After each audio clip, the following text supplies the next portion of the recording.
Good morning बच्चों। कक्षा में आपका स्वागत है। बच्चों, आज हम एक बहुत ही इम्पोर्टेंट सॉफ्टवेयर इस्तेमाल करने जा रहे हैं जिसका नाम है MS एक्सेल। जैसे हमने MS वर्ड इस्तेमाल किया है वैसे ही MS एक्सेल भी एक एप्लीकेशन सॉफ्टवेयर है जो हम इस्तेमाल करेंगे। आइए जानते हैं कि आज की कक्षा में हम MS एक्सेल के बारे में क्या क्या पढ़ेंगे। सबसे पहले तो हम MS एक्सेल की इंट्रोडक्शन पढ़ेंगे कि MS एक्सेल होता क्या है और यह किस कार्य के लिए इस्तेमाल होता है। उसके बाद बच्चों हम पढ़ेंगे कि हम MS एक्सेल को किस प्रकार से अपने कंप्यूटर या लैपटॉप में ओपन कर सकते हैं और साथ में ही हम सीखेंगे कि MS एक्सेल में जो फाइल हम बनाएंगे उसे किस प्रकार से सेव किया जाता है या किस प्रकार से सेव करते हैं। बच्चों, आज हम टाइटल बार के बारे में भी जानेंगे। वैसे हम MS वर्ड की कक्षा में इसे सीख चुके हैं, फिर भी हम इसको रिवाइज करेंगे। साथ में हम सीखेंगे कि MS एक्सेल में कितने टैब होते हैं, उनके क्या क्या नाम होते हैं। साथ में ग्रुप्स और बटन के बारे में भी बात करेंगे और फिर हम सीखेंगे बच्चों row, column, worksheet, workbook, cell, cell address. ये MS एक्सेल के छोटे छोटे भाग के बारे में हम जानेंगे और सीखेंगे कि किस भाग का क्या काम होता है और किस भाग को हम कैसे इस्तेमाल करते हैं। उसके बाद बच्चों हम सीखेंगे कि फॉन्ट ग्रुप, जो फॉन्ट ग्रुप में बटन हम इस्तेमाल करते हैं उनको हम MS एक्सेल में किस प्रकार से इस्तेमाल करेंगे। साथ में हम सीखेंगे कि कोई भी डाटा कट, कॉपी या पेस्ट कैसे किया जाता है। साथ में हम कॉपी पेस्ट और कट पेस्ट में क्या अंतर है ये भी सीखेंगे और साथ में हम सीखेंगे कि जो भी वर्कशीट हम MS एक्सेल में बनाते हैं उसको अपने अनुसार रीनेम या उसका नाम कैसे बदल सकते हैं। तो आइए हम देरी ना करते हुए अपनी कक्षा में चलते हैं। गुड मॉर्निंग बच्चों, क्लास में आपका स्वागत है। बच्चों, जैसा कि अभी आपको बताया है कि हम आज एक नया सॉफ्टवेयर MS एक्सेल यूज करने वाले हैं। तो बच्चों, जैसे MS वर्ड एक एप्लीकेशन सॉफ्टवेयर है, ऐसे ही MS एक्सेल भी एक एप्लीकेशन सॉफ्टवेयर है जो कि हमारे लिए कोई भी अकाउंटिंग या कुछ भी काउंट या फॉर्मूला लगाने के लिए इस्तेमाल होता है। MS एक्सेल कहाँ कहाँ पर इस्तेमाल होता है ये हम आपको बताएंगे। उससे पहले थोड़ा सा बेसिक MS एक्सेल के बारे में हम यहाँ पर करेंगे। सबसे पहले MS एक्सेल को किस प्रकार ओपन किया जाता है वो समझिए। जैसे आपके सामने ये स्क्रीन दिखाई दे रही है, इसे हम बोलते हैं डेस्कटॉप स्क्रीन। तो बच्चों, आप MS एक्सेल को दो तरीके से ओपन कर सकते हो। सबसे पहले आपके लैपटॉप या कंप्यूटर के कीबोर्ड में एक बटन होता है, विंडो बटन। वहां पर विंडो का एक निशान दिखाई देगा, आप उस बटन को दबाएं, दबा के रखिए और साथ में ही आप दबाएं R। इसे हम कहते हैं विंडो प्लस R। विंडो और R बटन आप एक साथ दबाएं। देखिए यहां पर आपके सामने एक कमांड प्रॉम्प्ट खुल जाएगा। यहां पर आप लिखिए एक्सेल, EXCEL। आप जैसे ही एक्सेल लिखेंगे और एंटर का बटन दबाएंगे आपके सामने MS एक्सेल ओपन हो जाएगा। तो यह एक तरीका है आपको MS एक्सेल ओपन करने का, सबसे आसान तरीका। दूसरा तरीका, आप यहां पर देखिए ये सर्च ऑप्शन है। यहां से हम अपने कंप्यूटर या लैपटॉप में जितने भी सॉफ्टवेयर है यहां से हम खोज सकते हैं। यहां पर आप लिखिए MS एक्सेल। तो जैसे ही आप यहां पर MS एक्सेल लिखेंगे तो यदि आपके कंप्यूटर में MS एक्सेल है तो यहां पर ये आपको दिखाई देगा। यहां पर क्लिक कीजिए और MS एक्सेल आपके सामने खुल जाएगा। तो इन दो तरीकों से हम MS एक्सेल ओपन कर सकते हैं। अब जैसा कि हमने MS वर्ड की कक्षा में सीखा है कि वो एक एप्लीकेशन सॉफ्टवेयर था, तो यह भी एक एप्लीकेशन सॉफ्टवेयर है। तो देखिए बच्चों, सबसे पहले यह बटन जो है हमारा ऑफिस बटन कहलाता है। MS वर्ड की कक्षा में भी हम ये बात जान चुके हैं, ऑफिस बटन। तो सबसे पहले हमें क्या काम करना है, हमारी MS एक्सेल की जो फाइल है उसे सेव करना है। तो ऑफिस बटन पर क्लिक कीजिए। ऑफिस बटन पर क्लिक करने के बाद यहां पर एक ऑप्शन आएगा आपके पास सेव। तो सेव ऑप्शन पर क्लिक कीजिए। जैसे ही हम सेव ऑप्शन पर क्लिक करेंगे, यह आपसे पूछेगा कि आपको अपनी फाइल, जो कि हम MS एक्सेल में इसे वर्कबुक भी कहते हैं, MS एक्सेल में आप कोई भी फाइल सेव करोगे तो उसे वर्कबुक के नाम से जाना जाता है। आप अपनी वर्कबुक कहां पर सेव करना चाहते हो? बच्चों, बाय डिफॉल्ट जो हमारा कोई भी डाटा सेव होता है वो माई डॉक्यूमेंट्स में सेव होता है, लेकिन मैं आपको सलाह दूंगा कि कभी भी कोई भी डाटा आप माई डॉक्यूमेंट या फिर डेस्कटॉप पर सेव ना करें, क्योंकि यदि हमारे कंप्यूटर की विंडो खराब हो जाती है तो आपका डाटा वहां से चला जाता है, जो बाद में रिकवर नहीं हो सकता। तो इसीलिए आप हमेशा यहां पर अपने कंप्यूटर की हार्ड डिस्क डी ड्राइव या ई ड्राइव में उसे सेव करें। मान लीजिए मैंने डी ड्राइव चुना, तो डी ड्राइव पर क्लिक कीजिए। उसके बाद यहां पर फाइल नेम जो भी आप देना चाहते हो, जैसे मैंने एक्सेल 1 मैंने इसको नाम दे दिया। उसके बाद सेव पर क्लिक कीजिए।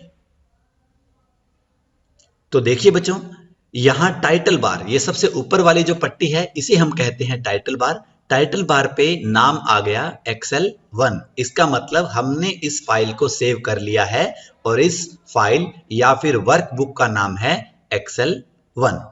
अब यहां पर इस पट्टी पर या इस बार पर आ जाइए। यहां पर इन्हें हम कहते हैं टैब्स। MS एक्सेल में भी हमारे 7 टैब होते हैं: home tab, insert, page layout, formulas, data, review और व्यू। बाकी 6 टैब आपके MS वर्ड की तरह ही है। एक अलग जो टैब है MS वर्ड में रेफरेंस टैब था, उसकी जगह पर यहां पर कौन सा टैब है? आपका फॉर्मूलाज टैब। तो ये बात आपको ध्यान रखनी है। अब हम यहां नीचे इस बार पर आते हैं बच्चों। हर एक टैब में कुछ ना कुछ ग्रुप्स जरूर होते हैं। जैसे हमने इस वक्त होम टैब की बात की है, तो ये देखिए यहां पर ये जो लिखा हुआ है क्लिपबोर्ड, ये एक ग्रुप का नाम है जो बहुत सारे बटनों को मिलाकर बना है।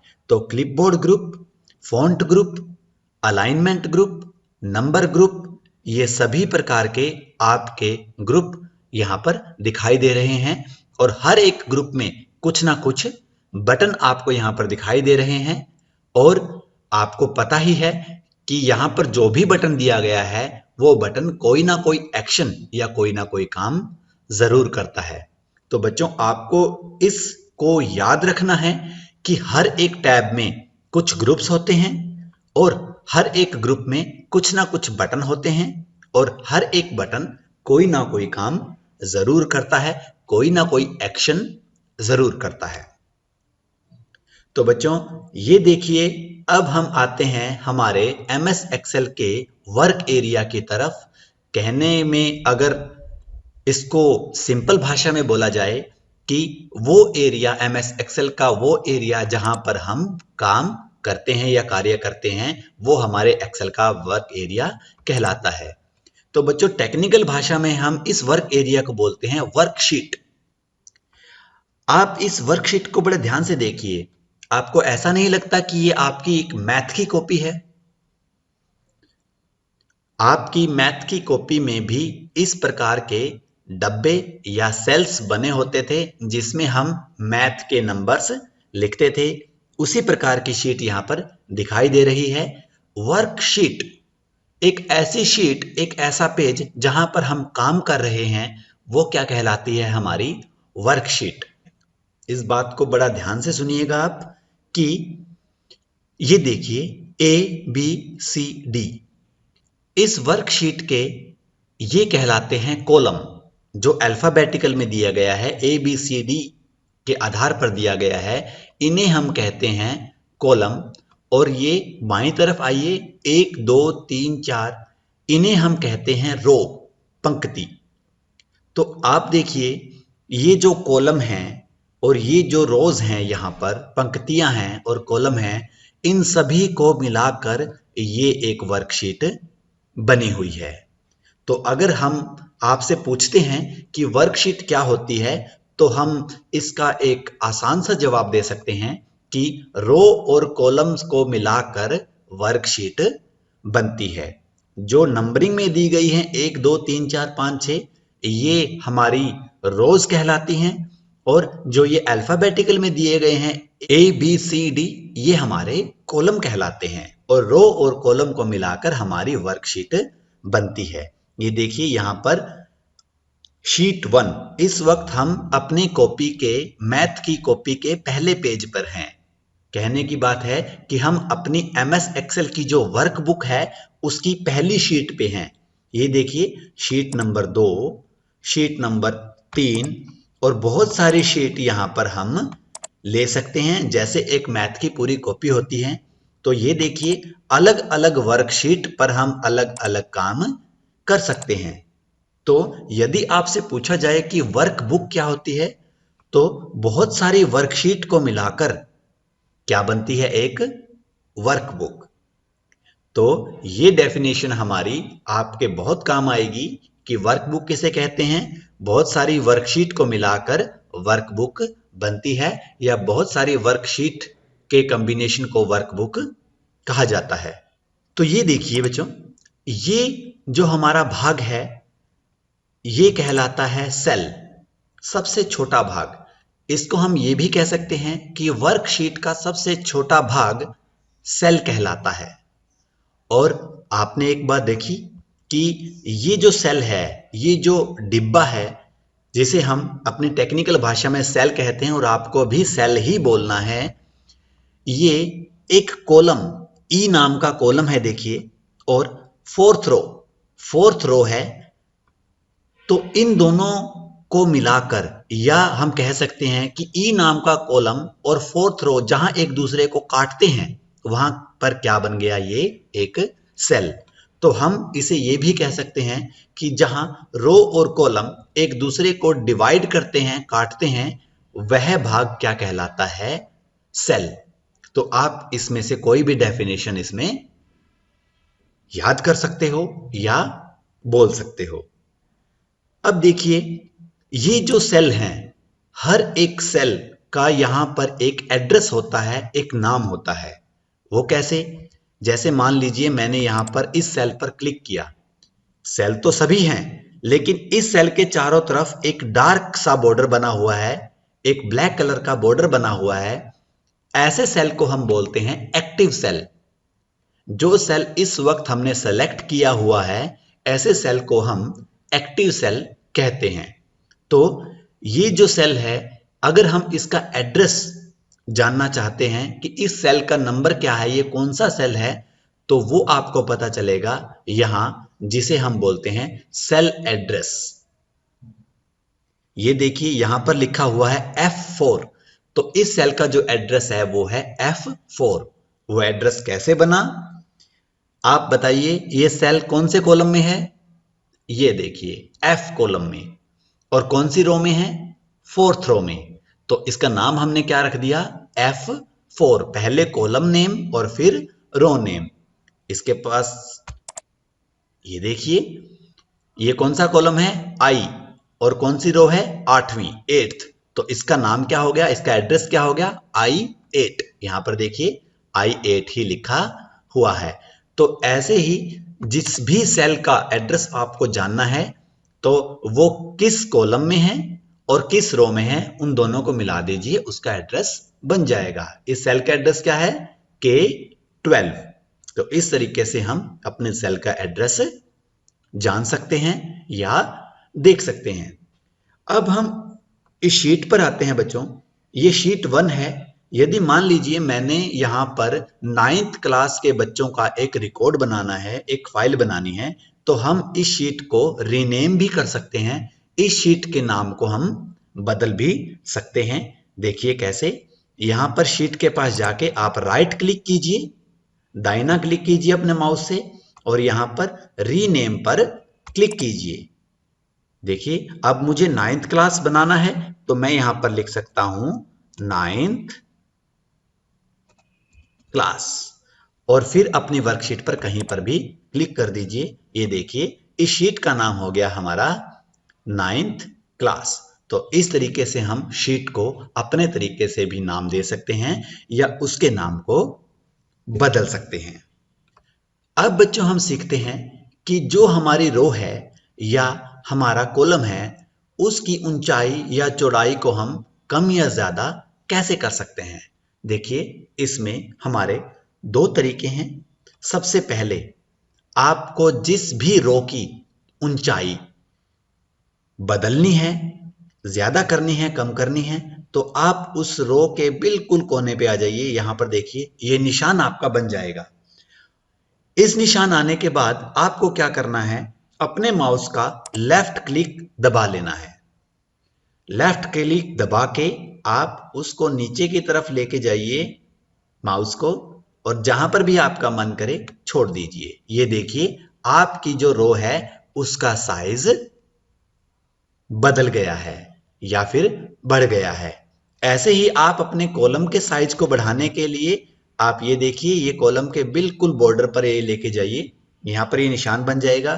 फिर से आप माउस का लेफ्ट क्लिक दबाइए और ऐसे इसको खींचते रहे, और इस तरीके से आप अपने कॉलम का साइज भी बढ़ा या घटा सकते हैं।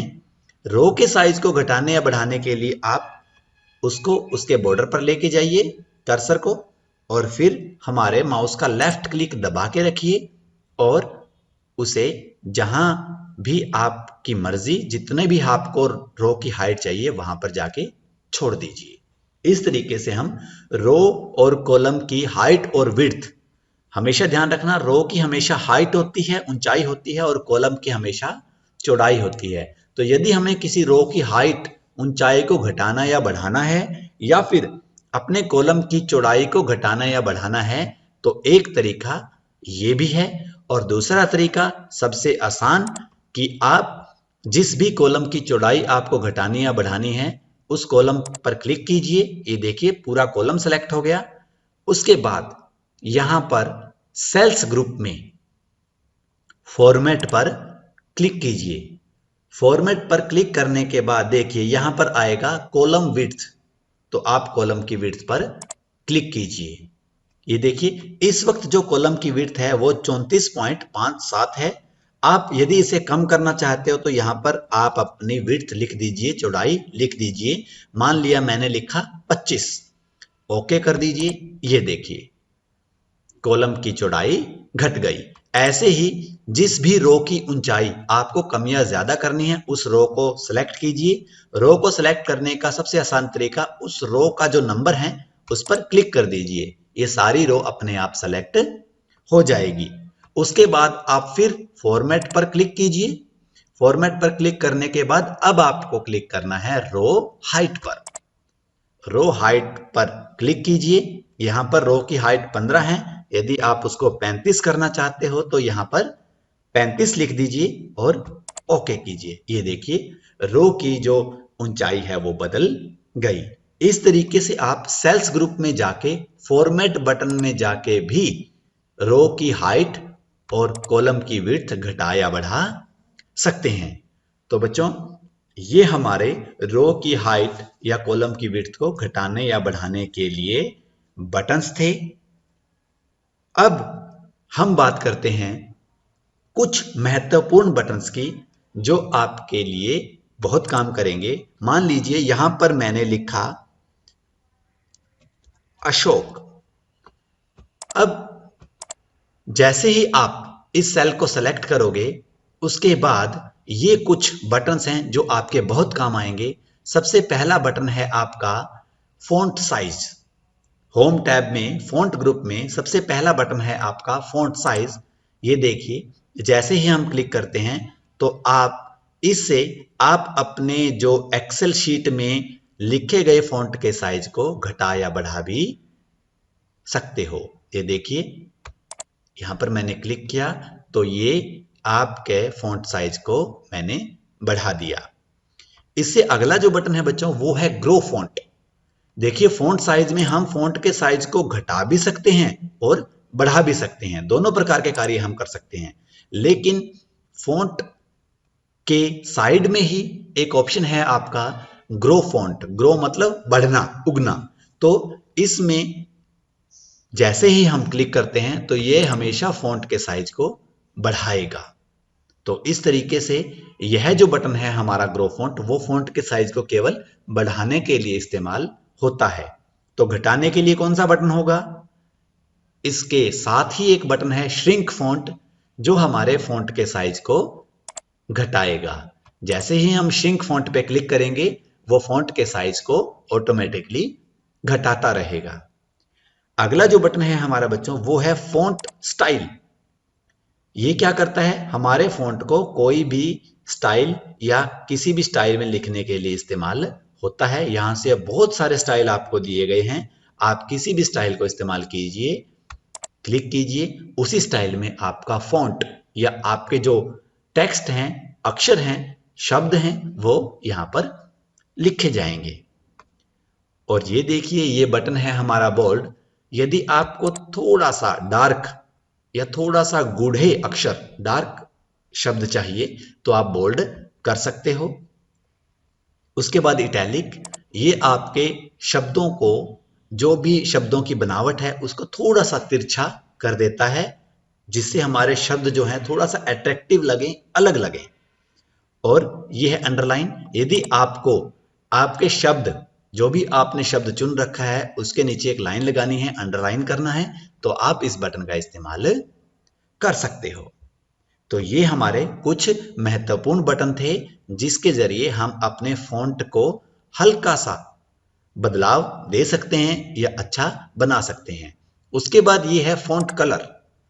फॉन्ट कलर आपके फॉन्ट को, आपके लिखे गए टेक्स्ट को कोई भी रंग देने के लिए, कलर देने के लिए इस्तेमाल होता है। जैसे मैंने यहां से कोई भी रंग चुना, तो जैसे ही उस रंग पर क्लिक किया, तो यह हमारे फॉन्ट का कलर उसी रंग का हो गया।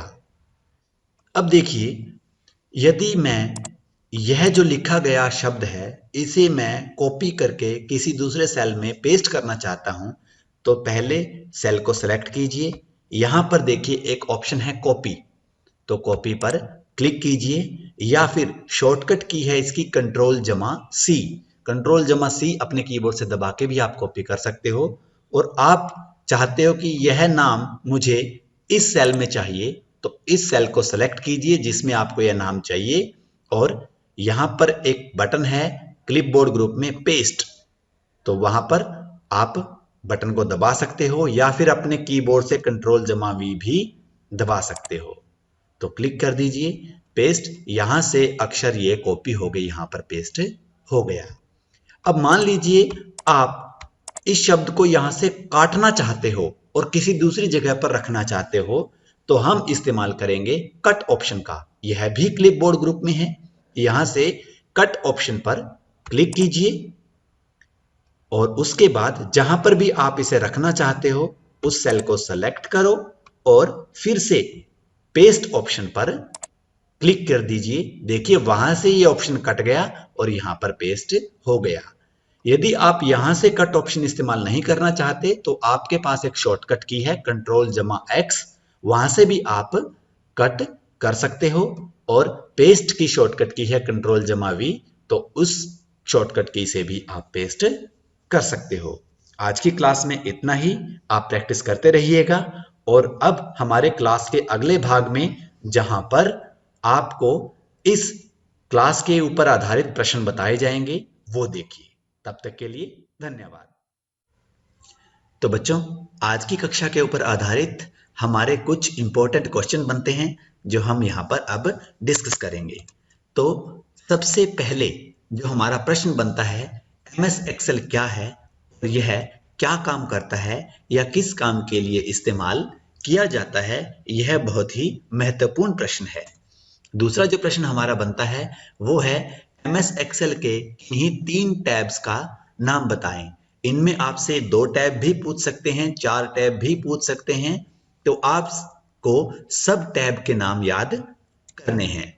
अगला जो प्रश्न बनता है बच्चों, कि हम MS एक्सेल को कैसे ओपन करते हैं, उसके स्टेप्स लिखिए या फिर चरण लिखिए।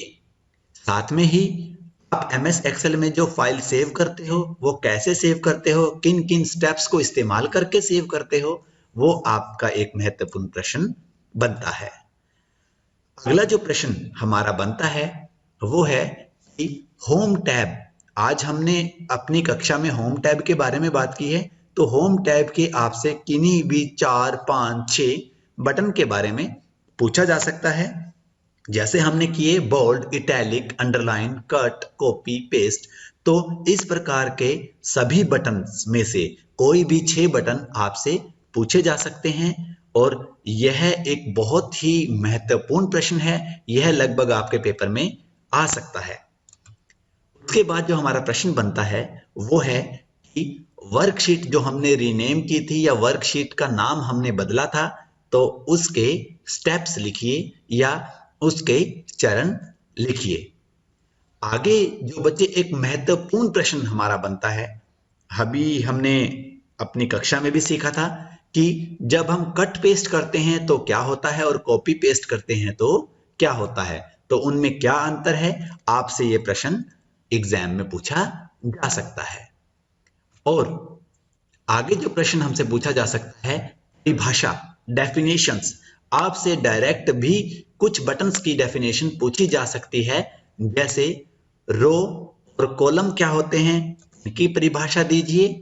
वर्कशीट क्या हो सकती है, इनकी परिभाषा दीजिए। वर्कबुक जिसे कहते हैं, इसकी परिभाषा दीजिए।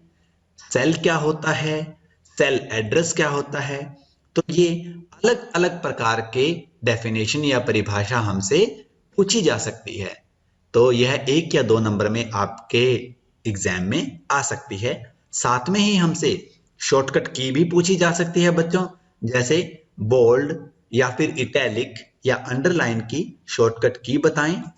या हमसे पूछा जा सकता है कि कट, कॉपी या पेस्ट की शॉर्टकट की बताएं। आपको पता है बच्चों, बोल्ड कंट्रोल जमा बी, इटैलिक कंट्रोल जमा आई, अंडरलाइन कंट्रोल जमा यू, कट कंट्रोल जमा एक्स, पेस्ट कंट्रोल जमा वी और कॉपी कंट्रोल जमा सी।